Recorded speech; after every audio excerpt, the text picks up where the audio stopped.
កង់មុខគឺពណ៌លឿងកង់ក្រោយរៀងពណ៌ខៀវទឹកបិចជាមួយនឹងចុងចង្វាពណ៌លឿងបាទចាក់យកមួយល្អណាស់បាទសង្ហាមានជ័យសង្ហាហើយសង្ហាទាំងឯកសណ្ឋានលើបឿននឹងសង្ហាអត់តែរងចាំយ៉ាងទេបាទហើយក៏សង្ហាតែខោអាវទេតែមើលតែបឿនចំណែកឯកំពូលដែលជើងសែនជ័យនេះក៏អូធម្មតាទេជើងតែតែជើងឯងដែរជើងឯង2023ដែរណាមិនធម្មតាទេកំពូលដែលជើងសែនជ័យអ្នកពេកចេញអមយ៉ាអ្នកពុកកំពូលលើបាទឥឡូវយើងមកលេងគ្នាទៅមុខលាជ័យមុខវិទ្យាសង្ហាដូចជាសង្ហាតែឯកស្ថានចម្រោះហើយសង្ហាលឿនបាទនេះមាត់ទលេនៅ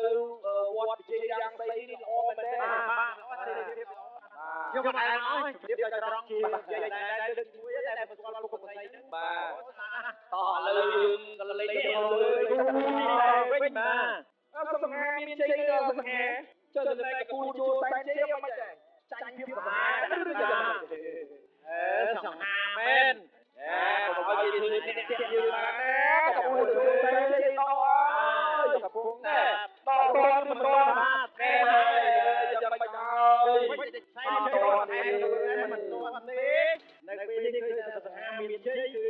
សង្ហាមែនតែម្ដងបាទ